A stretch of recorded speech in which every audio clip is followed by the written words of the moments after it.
আমি অনেকের কাছে উদাহরণ হিসেবে এটা বোঝাতে চাই, সেদিন যদি মরে যেতাম তাহলে আজ তোমাদের সাথে আমার দেখা হতো না, এতগুলো গান গাওয়া হতো না, এত কিছু, এত মানুষ, এত শ্রোতা আমাকে ভালোবাসেন, এই ভালোবাসাটা পুরনো হতো না। এখনো অনেক মানুষকে আমি প্রতিদিন দেখি যারা সোশ্যাল মিডিয়াতে লেখেন নিজের জীবনের কাছে হেরে গিয়ে তারা মরতে চান। আমি তৎক্ষণাৎ চেষ্টা করি তাদের সঙ্গে দ্রুত যোগাযোগ করে তাদেরকে বুঝিয়ে ফিরিয়ে আনার, কারণ আমার মনে হচ্ছে আমার মতো একটা সাধারণ ঘরের ছেলে কেশব যদি আজ তোমাদের প্রিয় কেডি হতে পারে, তাহলে এখানে দাঁড়িয়ে থাকা প্রত্যেকের সে ক্ষমতা আছে আগামীর স্টার হওয়া। আমি জীবনে মৃত্যুটাকে খুব কাছ থেকে দেখেছি।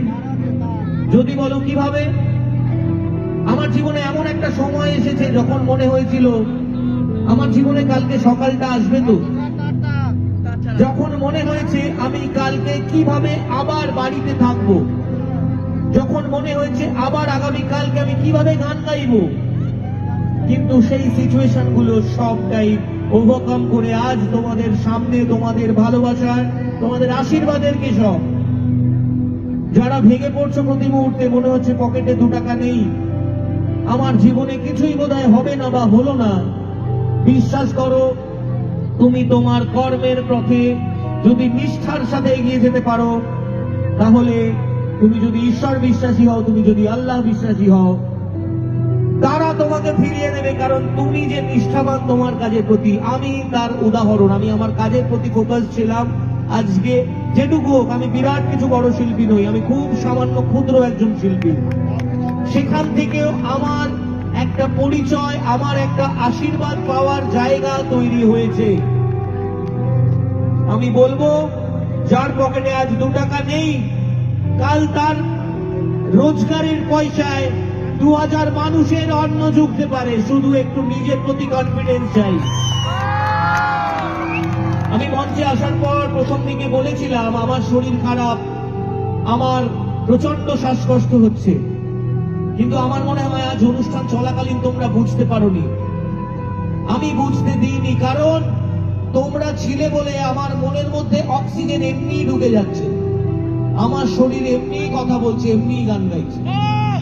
গতকালকে আমার এক গাদা টেস্ট রিপোর্ট যখন আমার হাতে আসে, এবং তারপর সব ঠিক থাকার পরেও যখন দেখছি রাতের বেলা ঘুমানোর সময় সেই শ্বাসকষ্ট হচ্ছে, তখন বিশ্বাস করো নিজের আতঙ্কিত হওয়া ছাড়া আর কোনো রাস্তা পাইনি।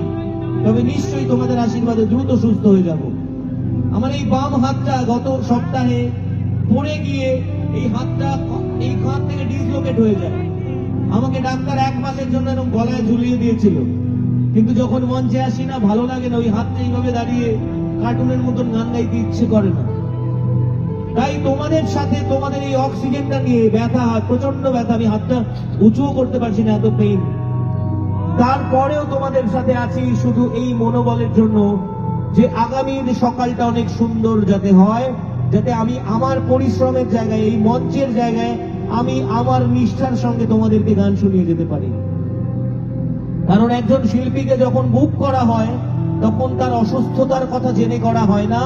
তাহলে শিল্পী কেন সেই অসুস্থতার এক্সকিউজে মঞ্চে 2 গান কম গাইবে?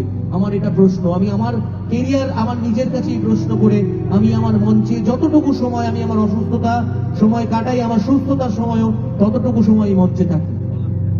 তাই বলবো, জীবন থেকে যে কোনো প্রতিকূল অবস্থা আসতে পারে, সেই প্রতিকূল অবস্থাকে অনুকূল করার দায়িত্ব শুধু তোমার নিজের। কারণ মনে রেখো, আজ তুমি মরে গেলে কাল কিন্তু 2 দিন পরশু কেউ মনে রাখবে না, বাবা মা ছাড়া। তাই জীবনে এগিয়ে যাও, সত্যের পথে, ন্যায়ের পথে এগোও, আর জোরে হারিয়ে যাও মানুষদের বলো, তুই তোর স্মৃতি ছাড়া নেই রে আর কিছু। ওরে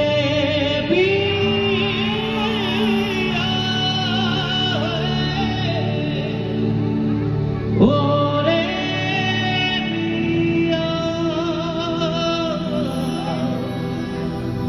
কত আবেগ দিয়ে ইচ্ছেগুলো তোর সাথে সাজিয়েছিলাম, তোর বলা সব মিথ্যেগুলো সত্যি ভেবে গিয়েছিলাম। গিয়েছিলাম, কত আবেগ দিয়ে ইচ্ছেগুলো তোর সাথে সাজিয়েছিলাম, তোর বলা সব মিথ্যেগুলো সত্যি ভেবে গিয়েছিলাম। তাই বুঝি কি করলি এমন ব্যথা দিলি শেষে, তোর মতো কে দারুণ করে মিথ্যে ভালোবাসে। তাই বুঝি কি করলি এমন ব্যথা দিলি শেষে, তোর মতো কে দারুণ করে মিথ্যে ভালোবাসে। আমায় গারাস না রে তুই, তোর স্মৃতি ছাড়া নেই রে আর কিছুই। আমায় গারাস না রে তুই, তোর স্মৃতি ছাড়া নেই রে আর কিছুই। ওরে পিয়া, ওরে পিয়া, ওরে পিয়া,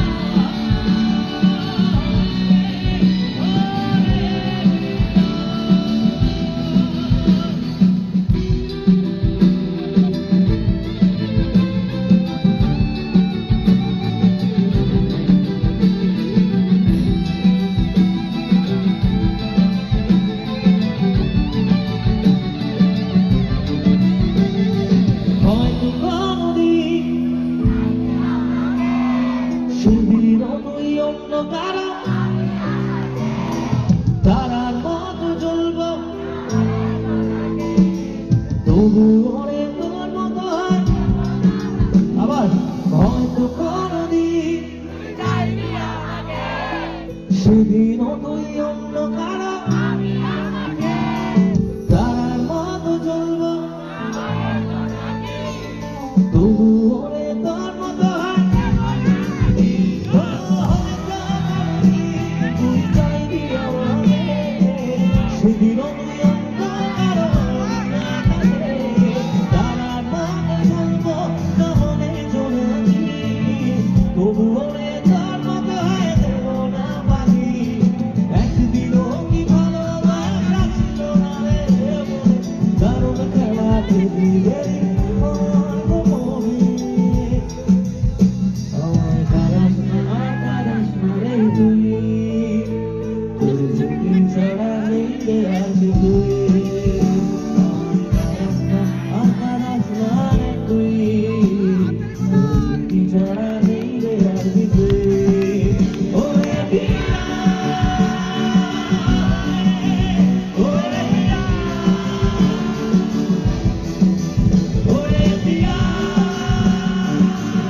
Thank you so much to everyone.